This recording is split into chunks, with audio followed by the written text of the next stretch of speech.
कि on the prevention side vaccination में हम लोगों ने 2014 में दिसंबर में इंद्रधनुष का कार्यक्रम मोदी जी के नेतृत्व में शुरू हुआ था।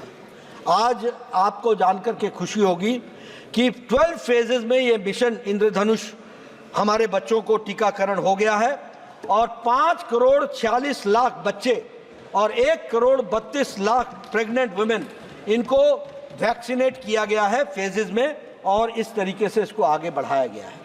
मैं हाउस के साथ इस बात को भी शेयर करना चाहता हूं कि कोरोना आया था, बहुत से लोगों ने वैक्सीनेशन के बारे में बात की। मैं सभापति जी आपके माध्यम से सदन को बताना चाहता हूं, इस देश ने 20 से 25 साल ले लिए ट्यूबरक्लोसिस की दवा को नेशनल प्रोग्राम बनने में। इस देश ने टेटनस को नेशनल प्रोग्राम बनने में 20 से 25 साल ले लिए। इस देश में जापानीज इंसेफ्लाइटिस को नेशनल प्रोग्राम बनने में 100 साल ले लिए। लेकिन कोरोना 2020 की जनवरी में पहला केस डिटेक्ट हुआ था। 2020 के अप्रैल में मोदी जी ने टास्क फोर्स बैठाया था और 9 महीने के अंदर एक नहीं 2 इंडिजिनस वैक्सीन बना करके दी। ये है मोदी जी के नेतृत्व में बदल रहा भारत। कैसे बदल रहा? जो 20-20 साल 100-100 साल दवाइयों के लिए इंतजार करते थे, आज 9 महीने के अंदर और कितनी वैक्सीनेशन हुई है? 220 करोड़ 222 करोड़ डबल डोज।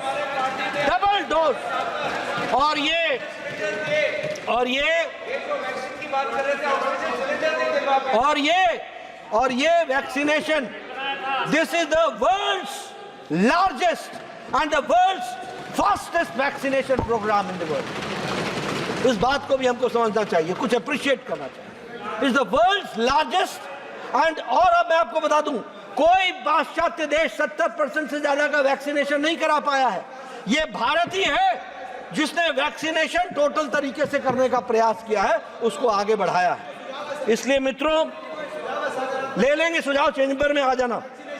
मैं एलिमिनेशन की बात करूं तो आज एलिमिनेशन के प्रोग्राम के तहत अगर हम बात करें तो मलेरिया, पोलियो हम इराडिकेट कर चुके हैं और उसमें हम पोलियो सर्टिफाइड हो चुके हैं। मैटरनल और न्यूनेटल टेटनस में हम एलिमिनेट कर चुके हैं। कालाजार हमने पर 10,000 पॉपुलेशन में लेस देन 1 हम पहुंच चुके हैं और उसी तरीके से 89% जो था उसको हम लोगों ने रिड्यूस कर दिया है। MMR हम लोगों ने उसको रिड्यूस किया है और अगर मैं उसके आंकड़े रखना चाहूं तो 130 पर लाइव बर्थ था, that has been reduced to 97 lakh live births. और उसी तरीके से decline in 83% has been achieved in maternal mortality rate. और अगर मैं इंस्टीट्यूशनल डिलीवरीज की बात करूं तो 7.8% से 88.9% 6% पहुंच गया है। इन्फेंट मोर्टेलिटी रेट जो है वह 37 पर 1000 लाइव बर्थ्स में से 28 पर 1000 लाइव बर्थ्स पहुंच गया है। अंडर मोर्टेलिटी रेट जो है, अंडर 5 मोर्टेलिटी रेट जो है वो 43 से रिड्यूस होकर के 32 पहुंच चुका है। और उसी तरीके से अगर हम देखें तो हमारा TFR टोटल फर्टिलिटी रेट वो 2.3 से रिड्यूस होकर के 2.0 यानी 2% तक पहुंच गया है। इस तरीके से हमने अपने जो पैरामीटर्स हैं उसको रिड्यूस करने का और हेल्दी एनवायरनमेंट हेल्थ के दृष्टि से उनको आगे बढ़ाने का प्रयास किया है। मैं सभापति जी आपके माध्यम से इस हेल्थ के डिबेट पर जब मैं चर्चा कर रहा हूं तो मैं एक ही बात कहना चाहूँगा कि प्रधानमंत्री मोदी जी की सरकार है जिसने पूरी ईमानदारी, पूरी ताकत के साथ प्रोएक्टिव होकर के, प्रो रिस्पॉन्सिव होकर के हेल्थ के सेक्टर में एक लंबी छलांग लगाई है। और दुनिया ने इस बात को माना है कि India has proved to be an example. Bharat example बन करके खड़ा हुआ है और इसीलिए आज दुनिया के सारे लोग भारत के आयुष्मान भारत के मॉडल को स्टडी करने के लिए हर तरीके से प्रयास कर रहे हैं, उसको अंडरस्टैंड कर रहे हैं।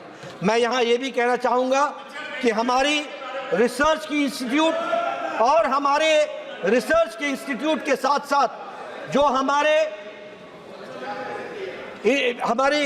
वायरल इंस्टीट्यूट्स हैं वो भी वर्ल्ड स्टैंडर्ड्स की हैं और वर्ल्ड स्टैंडर्ड्स की ओर हम बनाने के लिए अग्रसर हैं। मैं एक बात और बताना चाहता हूं कि मोदी जी के नेतृत्व में, भारत के यशस्वी प्रधानमंत्री के नेतृत्व में हेल्थ ने जहां एक लंबी छलांग लगाई है, उसी तरीके से सबका साथ, सबका विकास, सबका विश्वास, सबका प्रयास के तहत सबका स्वास्थ्य आगे ठीक रहे, इस बात का प्रयास किया है। मैं अंत में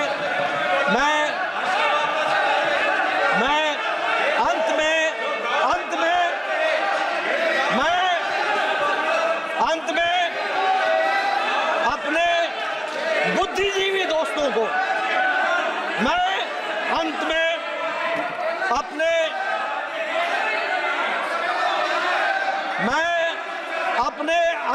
बुद्धिजीवी दोस्तों को यह सलाह देना चाहता हूं कि बुद्धि वहीं प्रदर्शित करे जहां आवश्यकता होती है और जब आवश्यकता होती है। और मैं यहां यह भी बताना चाहता हूं कि सभी लोगों को बोलने का मौका दिया गया और सभी लोगों को काम करने का मौका भी दिया गया। मैं राजनीतिक दृष्टि से कोई लाभ नहीं उठाना चाहता, लेकिन मैं पूछना चाहता हूं कि वेस्ट बंगाल डेंगू का रजिस्ट्री क्यों नहीं केंद्र सरकार को भेजती है, क्यों नहीं बताती है, क्यों छुपाती है।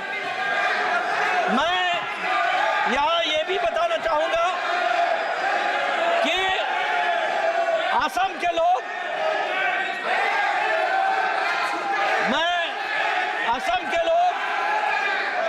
से पूछना चाहूंगा कि उनकी स्थिति हेल्थ के पैरामीटर्स में पहले क्या थी और आज क्या बन गई है।